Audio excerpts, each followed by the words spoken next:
Lying just north of Jabaliya city in Gaza, the Jabaliya refugee camp was established in 1948. In the ensuing decades, it became indistinguishable from the rest of northern Gaza's urban sprawl, densely populated, vibrant and busy. But all this changed after Hamas's surprise attack on Israel on the 7th of October 2023. 2 days after the attack, on 9th of October, between 10:30 and 11:30 am, 5 Israeli airstrikes tore through the market in the Al-Trans area of Jabaliya, killing dozens of people. They were the opening salvos of a devastating Israeli campaign conducted in 3 waves that has left the camp an unrecognizable wasteland of rubble.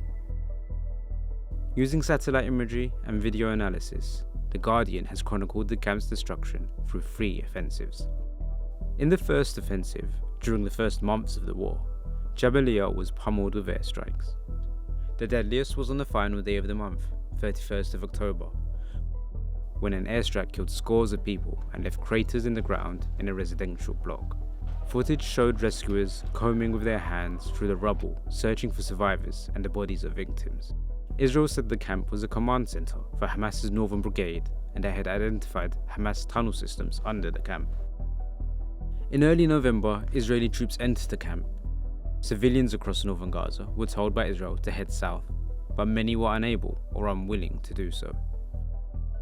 Many of those who remained were forced to move around as the fighting intensified. This footage, taken on the 9th of December, shows Palestinians fleeing the camp as it was hit by further airstrikes. Israel withdrew from the camp in late January, and despite the claims that Hamas had been defeated in Jabaliya, intermittent clashes continued until the second offensive in May 2024.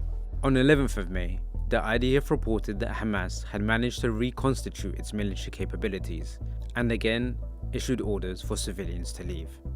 Shortly after, a full-scale re-invasion began. By the time Israeli troops withdrew 3 weeks later, once again claiming to have dismantled Hamas, it was reported that 70% of the camp's buildings had sustained heavy damage. Jabaliya's market, once bustling with people and fresh food, was destroyed. Some of the most heavy fighting and destruction occurred in October 2024, a year after the latest Israeli conflict erupted, when Israeli forces returned for a third offensive, which saw entire blocks of buildings demolished. Comparing satellite imagery from before and after the third offensive shows entire blocks of buildings torn down. In some areas, they've been replaced by bulldozed lanes to accommodate rows of Israeli tanks stationed among them. Here, they're parked near the training ground for Jabaliya Services Club, a football club created in 1951. In late October, a video surfaced showing Israeli soldiers apparently holding a ceremony inside the partially destroyed gymnasium. In footage posted online in November, bulldozers and backhoes can be seen pulling down structures.